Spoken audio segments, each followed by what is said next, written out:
Hi, so you want to learn how to bend a string? Well, there is the correct way to do it, I would say, and obviously the wrong way to do it. And the wrong way to do it would give you tendon problems, which is not going to be helpful for any kind of playing. So I'm going to hopefully show you the right or correct way to do it as far as I'm concerned anyway.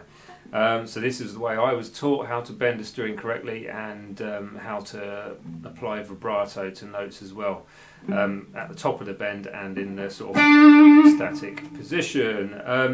I first realised this when I was watching the Seville, back in '92 I think it was, Seville gig thing, with Steve Vai and Brian May and was it Joe Walsh, I think was on it, Joe Satriani, Extreme.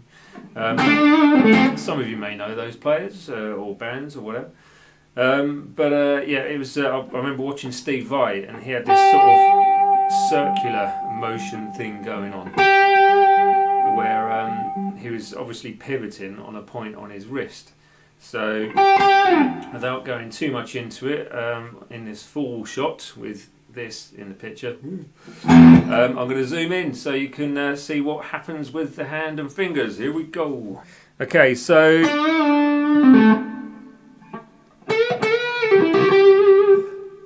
let's bring it up to the 12th fret for you. So not 12th fret, we're using E minor pentatonic.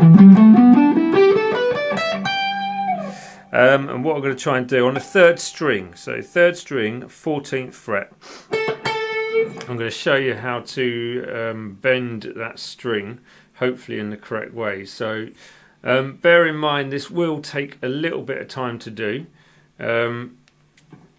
It's just one of those things where you just have to stick with it and make it work for yourself. So, the actual technique with this is you're going to put the fretting finger down, so which is the note. The finger, sorry, which holds the note that you're going to hear the pitch of. So in this case it's the 14th fret on the third string. So if you're in the standard tuning it should sound like that. You're going to have another finger behind it. Now it doesn't really matter where this lies, I would just say butt it up against the third finger. And then your first finger is going to be sort of resting on the strings but not pushing down on any strings.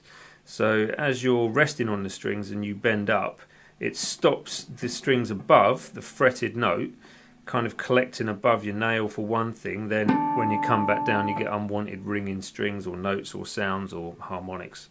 So yeah, that's quite a useful finger, and if you get the bend right it can make them sound clean, clear and wonderfully lovely. So without further ado, this is the note you're going to bend, so 14. And you're going to try and reach the pitch of the 16th fret. So a full tone bend, so literally 14 up to the 16th fret. Now I don't know if you noticed what I was doing with my wrist, but so I'm kind of doing that. So you're literally pivoting on this point of your hand. So that sits on the side of the fretboard and it acts like a pivot. So as you've got your finger on the fretted note, which in this case is that 14th fret, you're effectively sort of twisting the wrist and your fingers clamp the string, so it enables you to just sort of push the string. Now there is a slight movement from your finger, but what you want to try and avoid is where your fingers are doing this. So okay, that's just unnecessary sort of tension and stress on your tendons, and that will give you tendon problems in the long run. So avoid doing that kind of motion. Try and avoid using one finger. If you can, always back it up with another finger so that you've got double the strength to push the string, and it just makes life easier and more comfortable.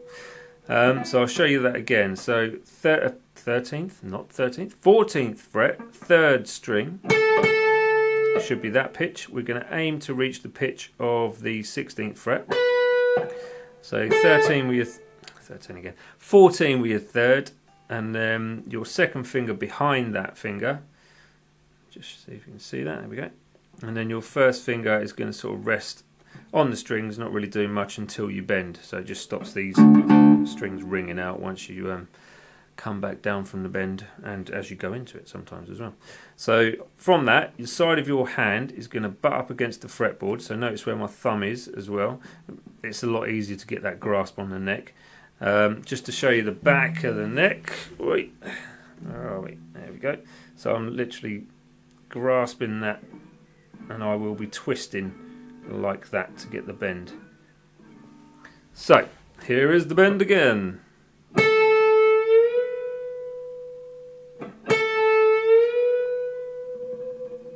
Okay, now to add vibrato on top of a bend, you're just basically taking it up to pitch and bringing it down slightly and then back up to pitch. Now that is hard to start off with. But if you practice it and strengthen the movement up,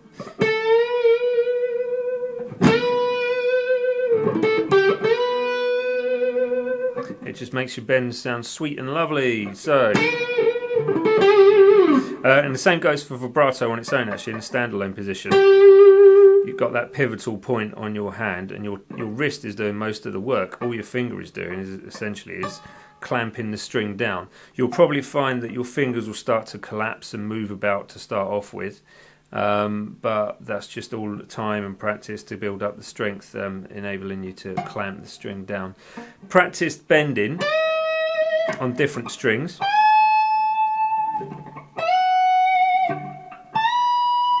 In different positions as well. So a good practice technique would be to go from fret 8, that's taking you to the pitch of fret 10, and then maybe bring it up to fret 15,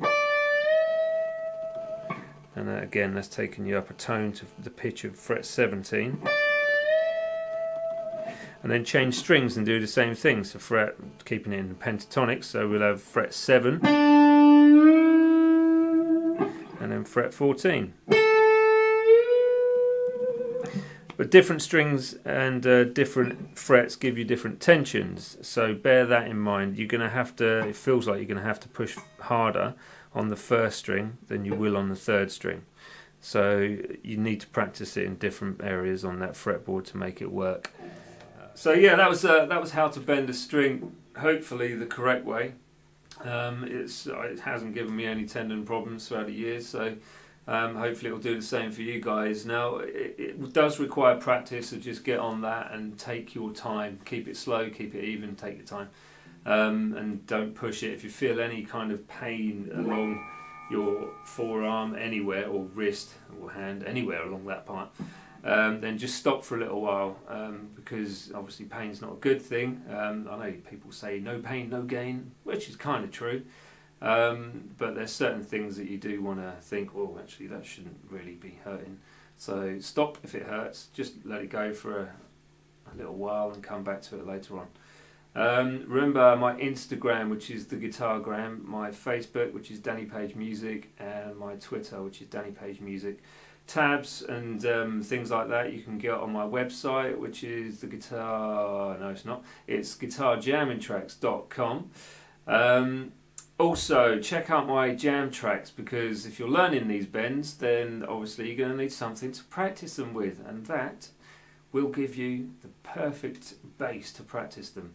In different keys, different styles. If you're into metal, there's metal tracks. If you're into blues, there's blues tracks, etc. All different speeds and keys. So yeah, get on it, enjoy it, and share my stuff around, please, guys. I do make these videos for nothing, so yeah, just help me out a little bit and share them about. I hope you enjoy it, and I hope they help you out as well. So I shall speak to you all soon. Stay tuned for the Lick Friday stuff as well. Adios, bye bye, au revoir.